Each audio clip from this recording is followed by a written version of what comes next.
Hi everyone. So I'm going to tell you about Wesley's birth. I'm not going to talk that much about my labor and stuff because then the video would be super long. But just the circumstances surrounding his birth and why on Facebook it looked like I was so freaked out. So his due date was Saturday, June 11th, and on Friday, June 10th, the day before, I had an examination at my doctor's office, and I was dilated to a 1 and 50% effaced. So if you don't know what effaced means, you might want to look that up. I don't have time to explain. So she said, okay, hopefully you go into labor on your own, and if not, I'll see you back here next Friday. So the following Friday was, I guess, the 17th, and I had another examination, and I was still only dilated to a 1, but I was 75% effaced. So my body was kind of getting ready, but then also not getting ready. So she gave me like a little talk about how she doesn't recommend letting yourself go more than 2 weeks past your due date, because by that point your baby's big enough to make bowel movements, and if they do that, they're trapped in there with that, and that can cause all kinds of problems and make them sick and stuff like that. So she basically gave me the weekend to go into labor on my own, and if not, she wanted to induce. So I agreed with her because I didn't want my baby to be sick. So I did not go into labor on my own over the weekend, but on Sunday night I did start having contractions. I remember during Game of Thrones, I started having contractions. They didn't hurt really, but I felt them. So we ended up inducing because besides contractions, there was no other progress. My water never broke on its own. I still wasn't dilating. So they started me out on a hormone called Cytotec. I just took this little pill every 4 hours for like a long time. It's supposed to ripen your cervix and like help it open. That did not work for me. They ended up doing this procedure called a Foley bulb, where they were able to force me to open to a 5. And once they did that, once they opened me to a 5, that's when they went ahead and broke my water for me, because sometimes that will help your body get into the swing of things. And at the time, I didn't even really notice it. I mean, I noticed it, but I didn't really think about what it meant. When she broke my water for me, there was no splash, and I didn't feel a sudden gush of like liquid. They didn't suddenly need to change my bedding. She just looked at the nurse to the side of her and said, "Mark down thick mech." And mech is short for meconium, which is like the term doctors use for when the babies have had a bowel movement in utero. And my son had obviously done that. And not only had he done that, but it was probably quite a while before they broke my water, because it wasn't just in his environment, it like was his whole environment. He was in like sludge, basically. It wasn't even amniotic fluid anymore. It was all just like muck. So then they became really concerned. Obviously that's not a good environment for a baby. So once they broke my water, I did start to dilate. It took forever, but I did dilate. I went from 7 to an 8 to a 9. And all along the way, we were watching his heart rate. A normal baby's heart rate would be between 120 and 160, and Wesley's was always around 140. So I just kept watching that monitor, hoping he would be okay. At one point, we did talk about doing a C-section to just get him out of there, but they don't like to do that unless it's absolutely necessary. His heart rate did drop below 120 very briefly, and then it went back up again. Now that I know the kind of environment he was in, it's really hard for me to even look at like my 40-week pregnancy picture, because I look at it and I think like, did it already happen by then? Was he already like sitting in that toxic environment? I don't know. I just don't even want to like see it anymore. When it came time to push, he was kind of like stuck behind, I guess, my pelvic bone. So I had pushed him part of the way, like they were getting to where they could see his head and like his little bit of hair, but the rest of him would not come out. for a while. I can't even remember how long, but he was kind of stuck like that. So when he was born, he had this little ridge across the top of his head, and he also had like a dark red bruise on this side of his head. And I'm pretty sure he was born like with a headache, because he didn't want anyone touching that side of his head or he would start crying. And if I laid him on me, he preferred to lay on this cheek as opposed to, this side of his head. So poor little guy was born with a headache. But besides that, when he first finally did come out all the way out, they hurried up and took him over to the corner of the room, which isn't what they promised me they would do. They say like, oh, no one even cleans the baby, he just cuddles with you for the first hour. But obviously my circumstance was very different. So this isn't the same kind of tube, but just to show you, they pulled about this much gook out of his airways when he was born. That's why they whisked him away so quickly, because they wanted to try to get all that stuff out before he tried to breathe or cry on his own, which they were able to do that. He didn't get any in his lungs, thank God.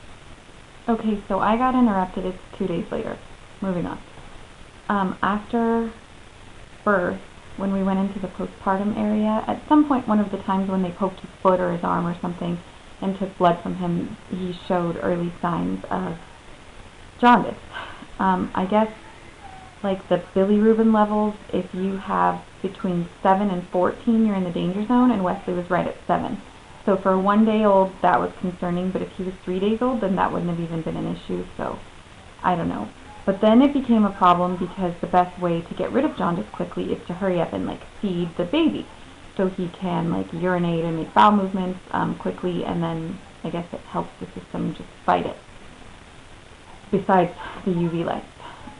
My problem was sometime in the postpartum section, I was already beginning to try to get him to nurse, and these nurses would come in and they like manhandled my boobs for me, which was super awkward and also not very helpful, because then a couple hours later when I went to take my shirt off, instead of being shaped like picture how a normal like areola and nipple comes to like a point, mine was just like a big ball and there was no like point. And that's how I was actually trying to get him to nurse, is I would like pinch myself and bring little drops of milk to the surface, and then he would know what that was, and so he would try to eat it.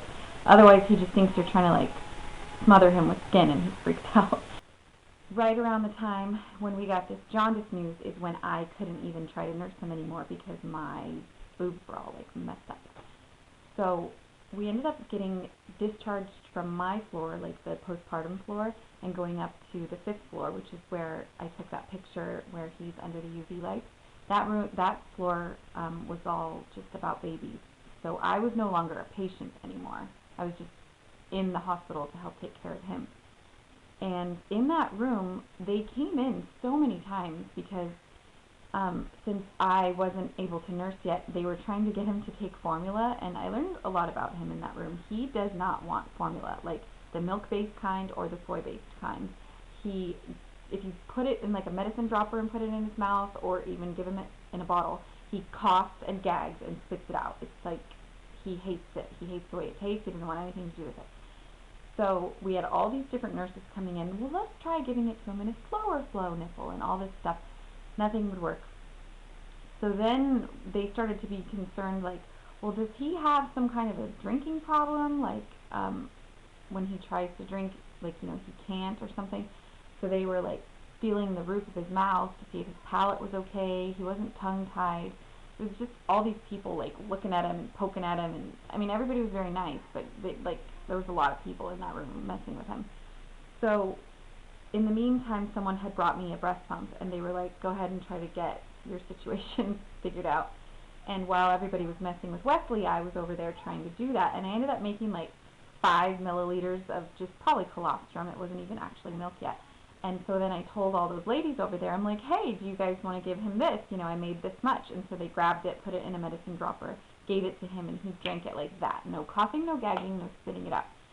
So that meant my work was cut out for me, because in order to get him to drink and eat and get over the jaundice, he only wanted my milk, which, I mean, that's a good problem to have because I only wanted to nurse. but I wasn't making anything at the time, so it was very stressful because they were all like yelling at me like, well, are you nursing? What's happening? Let's put him on the breast and see what he does. And then everybody was still trying to like coach me in nursing and just pissing him off because he doesn't understand. If there's no milk on the tip of it, he thinks that you're trying to like smother him. Even still, now that I've brought him home, like if there's nothing wet at the tip, he does not get it. He thinks that you're just trying to choke him with skin or something. Eventually, I got a little bit of a system going where I could pump every now and then and actually get stuff out to give to him. And in the between time, he's supposed to be spending time under those lights. But people kept coming in our room to mess with him, like to check his temperature, to listen to his heartbeat, just check his skin level, I guess. At one point they poked him in the foot again, but with like a tiny little thing, almost the thing that people test their own diabetes with. It looks like a little device, like they told them the result right away in their hand.